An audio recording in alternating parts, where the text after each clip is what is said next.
تانا ایسا گناہ ہے جس کی سزا انسان کو دنیا میں مل جاتی ہے، لیکن عام طور پر ہم توجہ ہی نہیں دیتے، سوچتے ہی نہیں کہ ہم ایسا کچھ کر رہے ہیں۔ پھر اسی طرح یہ ہے کہ محبت سے پیش آنا، یعنی صرف عاجزی اور انکساری کافی نہیں، بلکہ محبت کا اظہار ضروری ہے۔ یعنی مثلاً اگر آپ کندھے جھکا کے، نظریں جھکا کے، خاموش جا کے پاس بیٹھ جاتے ہیں اور کوئی بات ان سے نہیں کرتے، تو یہ کیا ہے؟ یہ احسان نہیں ہے۔ اس لیے ماں باپ سب سے زیادہ اس کے اہل ہیں کہ ان کے ساتھ یہ محبت کا رویہ رکھا جائے۔ پھر اسی طرح یہ ہے کہ محبت سے پیش آنے میں یہ بھی ضروری ہے کہ احسن طریقے سے گفتگو کی جائے ان کے ساتھ۔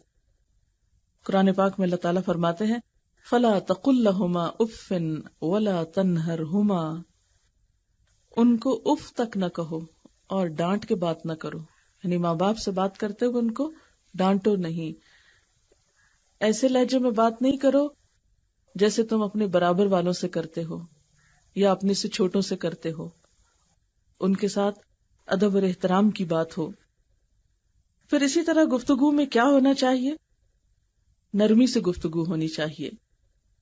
حدیث میں آتا ہے کہ آپ صلی اللہ علیہ وسلم نے فرمایا جو شخص اپنے ماں باپ کی ملاقات کو جاتا ہے تو اللہ تعالیٰ ہر قدم کے بدلے 100 نیکیاں لکھتا ہے، 100 گناہ معاف کرتا ہے، 100 درجے بلند کرتا ہے۔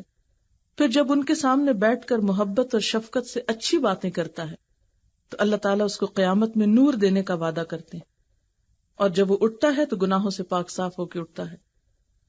کتنا اجر و ثواب ہے اس کوشش کا، کس کا؟ ملاقات اور پھر پاس بیٹھ کر محبت اور شفقت سے اچھی باتیں کرنا۔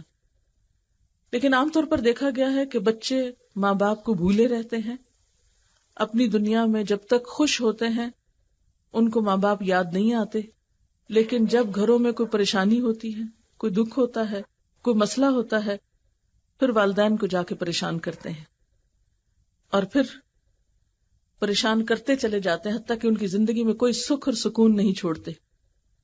اس رویے سے بھی پرہیز کرنا چاہیے۔ ٹھیک ہے کہ ماں باپ سے آپ اچھی ایڈوائس لے سکتے ہیں، مخلصانہ مشورہ لے سکتے ہیں، بہت کچھ آپ کو ان سے مل سکتا ہے، وہ آپ کے مسائل سب سے بہتر طور پر حل کر سکتے ہیں، لیکن بات یہ ہے کہ صرف ایسے ہی موقع پر ہمیں ماں باپ کیوں یاد آتے ہیں، یا صرف ہم دکھ اور تکلیف کے لیے ہی ماں باپ کے ساتھ تعلق کیوں رکھتے ہیں، یا دکھ اور تکلیف کے وقت ہی ماں باپ کا تعلق کیوں یاد آتا ہے، اور صرف دکھ دینے کے لیے کیوں پہنچ جاتے ہیں۔ اسی لیے عام طور پر دیکھا گیا ہے کہ سمجھدار اولاد اپنے صدمے، دکھ، غم عموماً خود ہی برداشت کر لیتی ہے یا اس کو اپنے طور پر ہی حل کر لیتی ہے، اور ماں باپ کو پریشان کرنے اور ستانے سے پرہیز کرتی ہے۔ پھر اسی طرح ان کو برا بھلا نہیں کہنا چاہیے۔ اب دیکھیں کہ دنیا میں ہر طرح کے انسان ہیں، سب ماں باپ کو بہت نیک، متقی، پرہیزگار اور شریف لوگ نہیں ہوتے۔ چور ڈاکو بھی کسی کے ماں باپ ہی ہوتے ہیں، یا اسی طرح اور غلط کام کرنے والے بھی بعض اوقات ماں باپ ہوتے ہیں۔ اب مثلاً عبداللہ بن ابی جو تھا وہ خود منافقوں کا سردار تھا، لیکن بیٹا اس کا سچا مخلص مومن تھا۔ اب اس کے لیے ایک بہت بڑی مشکل تھی کہ باپ جو ہے وہ ایک اچھا انسان نہیں، تو ایسے موقع پر انسان شش و پنج میں پڑ جاتا ہے۔ مثلاً کسی کا باپ جس کا کیریکٹر اچھا نہیں، یا اس کی عادات اچھی نہیں، یا وہ بہت زیادتی کرتا ہے، بہت بد اخلاقی کرتا ہے، مثلاً اس کی ماں ہی کے ساتھ، یا کسی بھی طرح وہ ایک اچھا انسان نہیں، تو ایسے میں انسان حجت تلاش کر لیتا ہے ماں باپ کے ساتھ بدتمیزی کرنے کی۔ بہت سے بچوں کو دیکھا گیا ہے کہ وہ ماں باپ کے ساتھ بدتمیزی کرتے ہیں اور یہ کہتے ہیں کہ آپ اچھے انسان نہیں ہیں۔ کئی ایسے لوگوں کو دیکھا گیا جو نئے نئے دین کی طرف آتے ہیں، خود نماز پڑھنے لگتے ہیں، اگر ماں باپ نہیں پڑھتے تو بدتمیزی کے ساتھ ان سے معاملہ کرتے ہیں اور تنگ کرتے ہیں، پریشان کرتے ہیں، یا ان سے میل جول چھوڑ دیتے ہیں۔ تو ہمارا دین ہمیں یہ نہیں سکھاتا۔ آپ صلی اللہ علیہ وسلم نے تو حضرت اسماء کو، جبکہ ان کی والدہ مشرکہ تھیں، ان کے ساتھ بھی حسن سلوک کا سبق دیا۔ اور پھر یہ کہ نہ صرف یہ کہ اپنے ماں باپ کو برا بھلا نہیں کہنا چاہیے، کسی دوسرے کے ماں باپ کو بھی نہیں کہنا چاہیے، کیونکہ ماں باپ تو سب کے محترم ہوتے ہیں۔ عبداللہ بن عمر فرماتے ہیں کہ نبی صلی اللہ علیہ وسلم نے ارشاد فرمایا، سب سے بڑا گناہ یہ ہے کہ انسان اپنے ماں باپ پر لعنت بھیجے۔ عرض کی گئی یہ کیسے ہو سکتا ہے؟ آپ نے فرمایا کہ ایک شخص کسی کے ماں باپ کو گالی دیتا ہے تو گویا اس نے خود اپنے ماں باپ کو دی. ہوتا کیا ہے، جب آپ کسی کو گالی دیں گے وہ پلٹ کے آپ کے ماں باپ کو دے گا. آپ نے اگر آغاز کیا ہے ایسے غلط کام کا تو گویا آپ اپنے ماں باپ کو خود ہی گالی دے رہے ہیں. اور ویسے بھی آپ دیکھیں کہ اولاد ماں باپ کی یا تو عزت کا سبب ہوتی ہے یا ان کی رسوائی کا سبب ہوتی ہے. تو ہمارے اچھے کام جو ہیں وہ صرف ہمارے ہی فائدے کے نہیں ہوتے، ہمارے ماں باپ کے لیے بھی عزت کا سبب ہوتے ہیں، اور ہماری غلطیاں اور ہماری برائیاں ماں باپ کی بھی رسوائی کا سبب ہوتی ہیں. اس لیے جو شخص حقیقت میں یہ چاہتا ہو کہ اس کے ماں باپ کی عزت ہو تو اس کو غلط کاموں سے پرہیز کرنا چاہیے، رسوا کن باتوں سے بچنا چاہیے.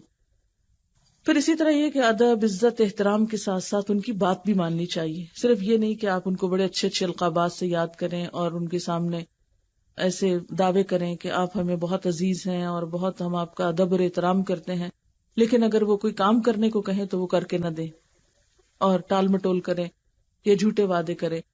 تو اس لیے کیا ضروری ہے؟ اطاعت اور فرما برداری.